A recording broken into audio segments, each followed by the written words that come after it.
Hello, this is Shatanya, and this is my presentation that I created for my mock school library budget.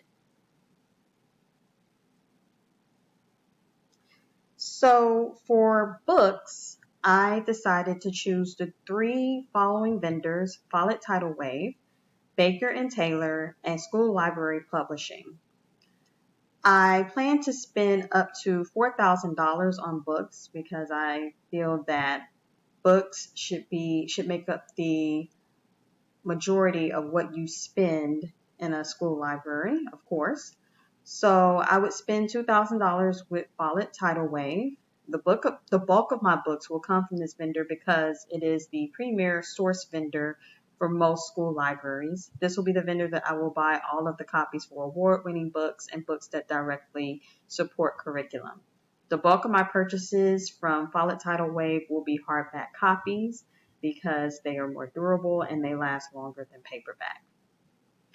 Baker and Taylor, I would spend $1,000 with Baker and Taylor. I would more than likely use this part of my budget to pay for paperback copies. I would spend less on paperback copies because they get damaged more easily and they are less expensive than hardback copies. The third vendor, Scholastic Library Publishing, I would spend $1,000 with them because books from this vendor will mainly be books that are not commonly found with the aforementioned vendors like Follett Tidal Wave and Baker and Taylor. Scholastic also consists of unique versions of other popular titles that are not found with the other vendors. So this vendor is also a great source to help teachers build their own classroom libraries. Furniture. So the three vendors that I chose for furniture would include Brodart, the library store, and Schools Inn. And these are not all of the purchases that I would select with these three vendors, but they are the most key purchases that I would select from each of these vendors because they go in alignment with my overall vision of the school library that I plan to work in. So the first item you see is a Whitney Brothers mobile sensory table with trays and lids for $520.11 from Brodart. I can definitely see myself using that for a lot of the makerspace activities that I would have going on in the library. In the middle is a bookcase with a wall and seat for $533.95 from the library store.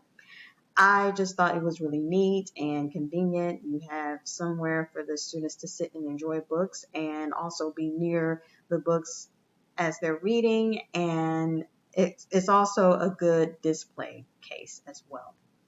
And over here, I have a Club Large Corner sofa kit. This was also I believe it was within $500 and $600, and it is from Schools Inn.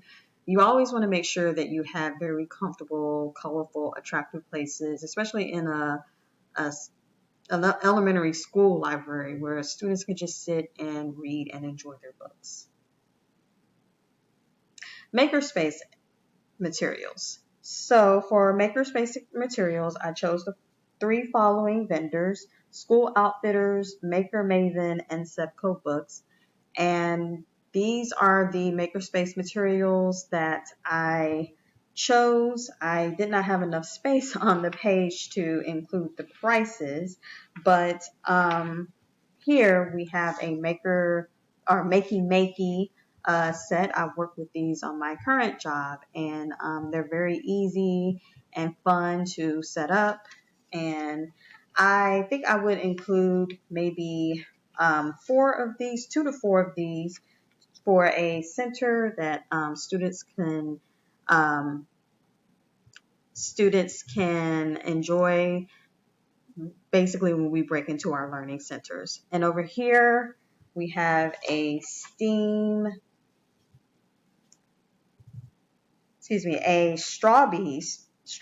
steam starter kit.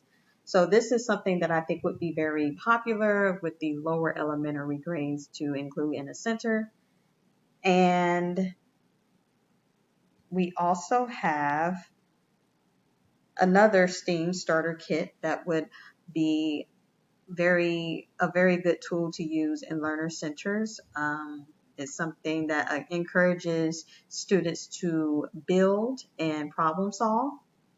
So for organization, I wanted to include STEM bins, and I found on the Schools In website this collection of STEM bins is 16 bins for $299.99 or $300. And I thought that they would be very convenient for me to store a lot of my makerspace materials into and keep them organized. And over here we have makerspace task cards. The first one in green is for lower elementary grades, like kindergarten to second grade, and the second one is for those in third through fifth grades, and they're basically just makerspace ideas that provokes activities that students make up on their own. So overall, I believe I would spend up to $1,000 on makerspace materials. The reason why I'm not planning on spending a lot on makerspace materials is because a lot of my makerspace materials will consist of school supplies that we already have for free in the school library or the school building in general. So that's not something that I plan to spend a lot of money on, but I would also look into signing up for grants that will aid in paying for more makerspace materials. Okay, so technology tools. So for my technology tools, I would include EBSCO and Libby, which are both technology tools that provide free resources. But as far as other databases, if I had to, I would give it a cap of up to $2,000, particularly with schools. Electronic resources just are not that expensive. And then also a lot of databases, to be honest, are just not that upfront with their subscription costs. So it was very difficult to find databases that revealed their subscription costs. But if I had to put a cap on it, I would spend no more than $2,000 overall. Okay, so supplies and decor. So my three go-to vendors for supplies and decor would be Demco, Gaylord, and Library Skills.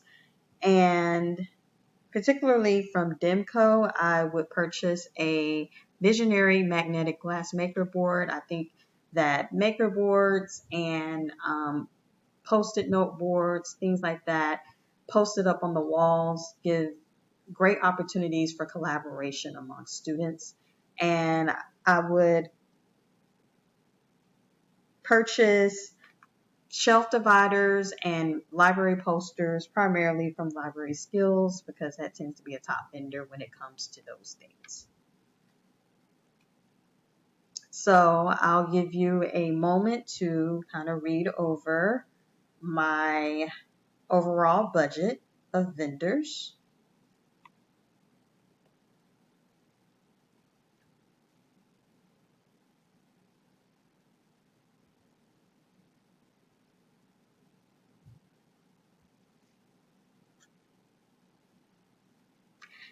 And I thank you very much for tuning in to my school library budget presentation.